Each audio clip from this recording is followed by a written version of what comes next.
Your heart starts racing on the couch. Nothing happened. You're just sitting there, scrolling, and suddenly your chest feels tight, your jaw is clenched, your leg won't stop bouncing. Or you wake up at 3 a.m. with a flat wave of dread and no idea why. Nothing on your calendar is wrong. No deadline, no danger, no tiger. So why does your body act like there is one? Think about that for a second. Your body has an alarm system built for real emergencies, sprinting from danger, bracing for impact, but it just fired that same alarm while you were lying still under a blanket. So either your body is broken, or it's reacting to something you're not seeing.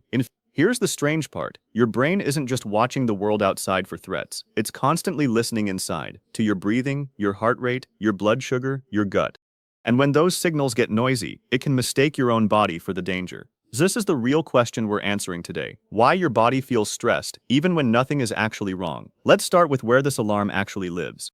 Your brain doesn't just point its sensors outward, scanning the room, the street, the inbox. It also runs something like a live weather report on the inside of your body. Every few seconds, it's quietly checking readings. How fast is the heart beating? How deep is the breath? Is blood sugar steady or dropping? Is the gut calm or tight? This is happening right now, whether you're paying attention to it or not. Your brain treats these internal readings the same way it treats a loud noise in a parking lot or a car swerving into your lane. Data.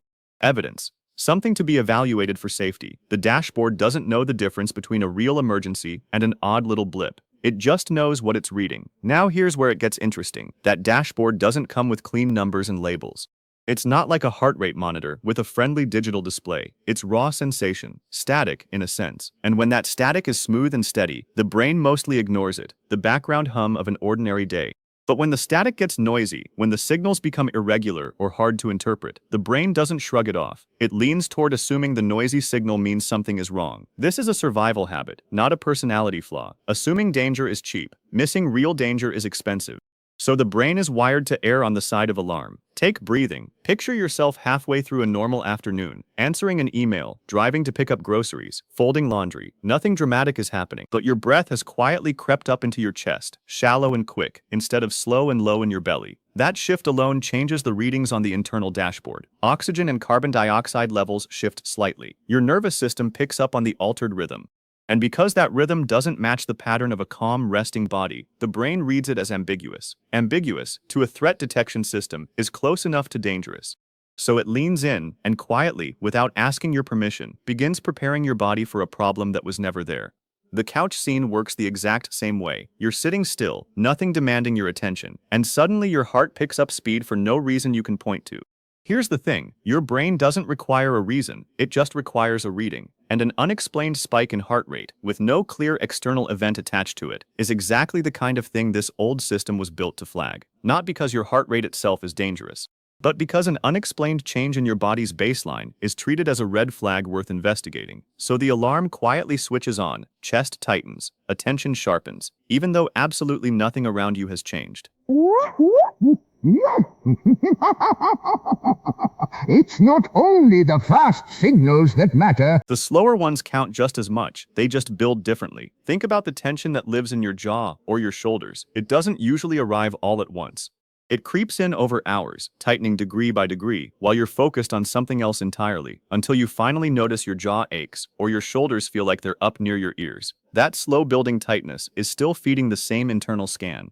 Same with a stomach that tightens or churns before anything stressful has even started. These aren't separate mysteries. They're additional inputs into the same dashboard, additional pieces of static the brain is quietly reading as it decides whether today counts as safe or not. None of this is your body malfunctioning. It's worth sitting with that for a second. This exact system, this habit of scanning inward for trouble, is the same system that once kept your ancestors alive. A racing heart near a real predator was useful information.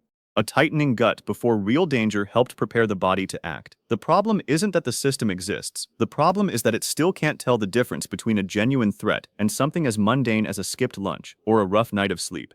Feeling shaky or on edge a few hours after missing a meal isn't random. It's the same ancient circuitry, reading low blood sugar as a survival-relevant signal, because for most of human history it was. And once the brain decides that internal static counts as danger, it doesn't pause to double-check. It doesn't ask whether this is really a threat or just a strange sensation. It fires the same chemical response either way, cortisol and adrenaline, released into the bloodstream as if the danger were real and immediate.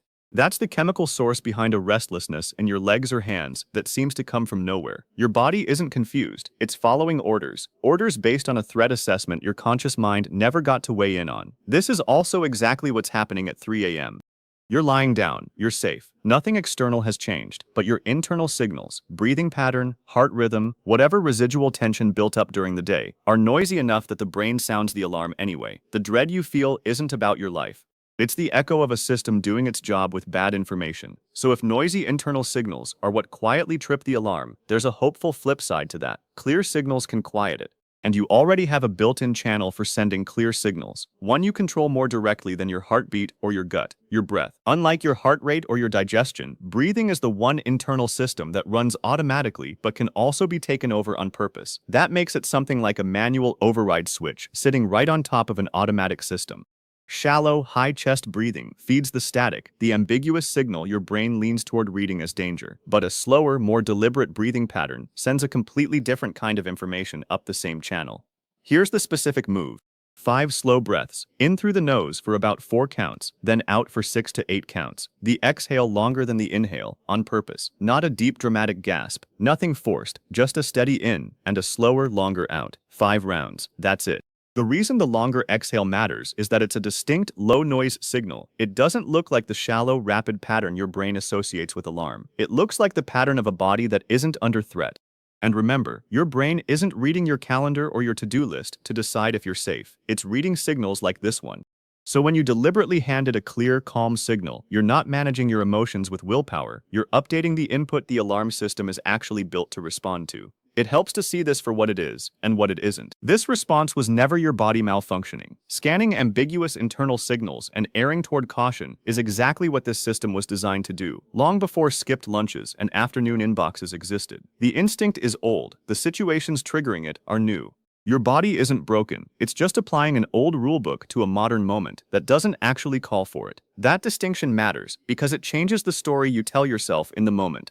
Not something is wrong with me, but this system is doing its job with outdated information, and I can hand it better information. Over the next week, you don't need to track anything or force a routine, just notice. Notice when the racing heart shows up while you're doing something totally ordinary. Notice the ache in your jaw or shoulders you didn't realize had built up. Notice restlessness in your hands or legs with no clear cause attached.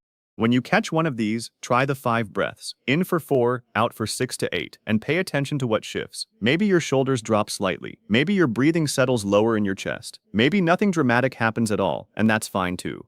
This isn't about forcing a result, it's about giving yourself a chance to watch your own internal weather shift in real time. Think back to that couch scene, heart racing for no reason, or the flat dread at 3 a.m. with nothing to point to. Neither of those moments were about your actual life falling apart. They were about internal static, misread as danger, quietly setting off a very old alarm.